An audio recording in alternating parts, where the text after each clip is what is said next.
riwayat ini membutuhkan penelitian dan kajian mendalam untuk mengetahui mana yang dapat diterima dan mana yang dapat ditolak. Maka mutlak diperlukan adanya kaidah-kaidah dan patokan sebagai acuan melakukan studi kritik hadis. Aktivitas kritik hadis marak terjadi pada abad ketiga Hijriah. Namun hal tersebut tidak menunjukkan bahwa di era sebelumnya sama sekali tidak terjadi kegiatan kritik hadis.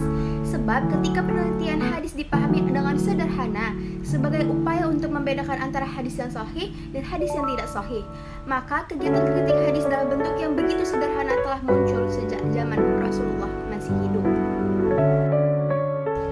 Nah, selanjutnya ada faktor-faktor yang melatar belakangi pentingnya kritik hadis. Yang pertama, hadis Nabi merupakan salah satu sumber ajaran Islam. Yang kedua, tidak semua hadis ditulis pada zaman Nabi.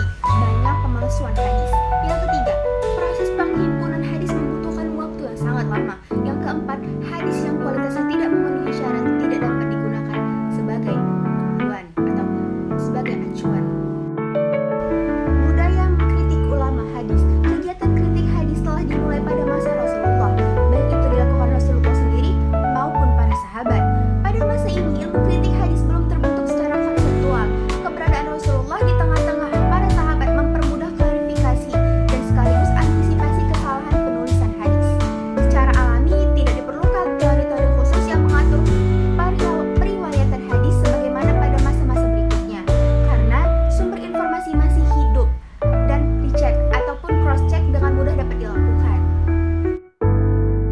Sepeninggal Rasulullah terjadi perubahan signifikan pada hadis.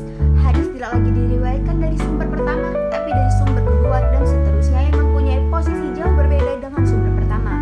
Oleh karenanya, secara intens para sahabat melakukan kritik terhadap perawi hadis, terutama nama Abu Bakar, Umar Utsman, dan Ali, Aisyah, Ibnu Abbas, Anas bin Malik, dan Ubadah bin Samit, yang dikenal sebagai tokoh yang selalu meneliti dan mengkritik riwayat lain. Oleh sebab itu dapat disimpulkan kita boleh mengkritik seorang perawi karena ditakutkan hadis yang diriwayatkan tidaklah sahih. Nah, sesi selanjutnya kita akan memasuki sesi kuis. Pertanyaan pertama, apa yang dimaksud kritik terhadap perawi?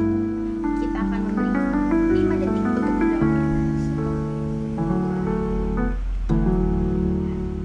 5. Ya, jawaban yang benar adalah A. Kritik terhadap perawi